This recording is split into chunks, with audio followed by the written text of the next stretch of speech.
Hello বন্ধুরা, আজকে আমি দেখাবো 5 ফোড়ন পেঁয়াজ ডাল কিভাবে করে।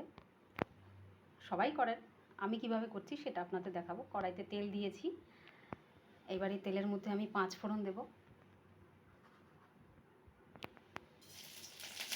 5 ফোড়নটা হয়ে গেলে পরে আমি এর মধ্যে পেঁয়াজ আর কাঁচা লঙ্কা দিয়ে দেবো।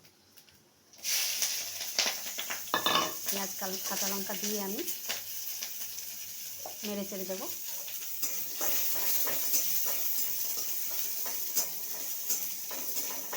ডালেও ফোড়নে তেল খুব কম দিলেই হয়ে যায়, বেশি দিতে হয় না। হালকা লাল লাল হবে। আমি ডাল সেদ্ধ করে রেখেছি প্রেসার কুকারে একটা সিটি দিয়ে। প্রেসার কুকারে সিটি দিয়ে তার মধ্যে আমি জল ঢেলে রেখেছি পরিমাণ মতো, সেটাকেই আমি ঢেলে দেবো। পেঁয়াজ আমার ভাজা হয়ে গেছে, বেশি ভাজতে হবে না, ভাজলে পেঁয়াজের মিষ্টি কমে যায় বেশি বেশি ভাজা হয়ে গেলে।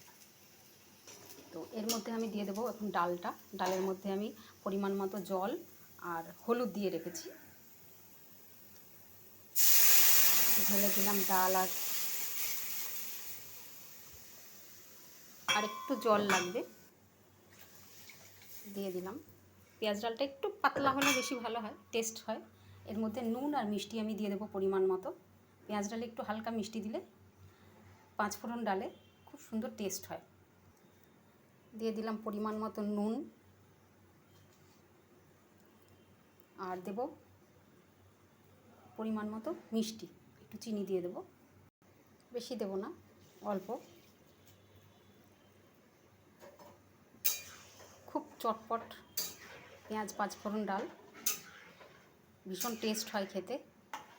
এটা আপনারা ঘনও করতে পারেন, একটু পাতলাও করতে পারেন। তো গরমের দিনে একটু পাতলা পাতলাই বেশি ভালো লাগে, তাই আমি একটু পাতলাই করলাম। এটা এবারে ফুটে উঠবে, ফুটে উঠলেই 2 থেকে 3 মিনিট ফুটবে, নামিয়ে নিলে হয়ে যাবে পেঁয়াজ 5 ফোড়ন ডাল। ডালটা ফুটে উঠেছে, টকবক করে ফুটছে, এরকম আমি ফুটতে দেবো 2 থেকে 3 মিনিট। কাঁচা জলটা মরে গেলে পরেই ডাল আমার হয়ে যাবে, আর কিছু দিতে হবে না। গরম গরম ভাতে একটু যদি গন্ধরাজ লেবু দিয়ে খান, দারুণ লাগবে খেতে।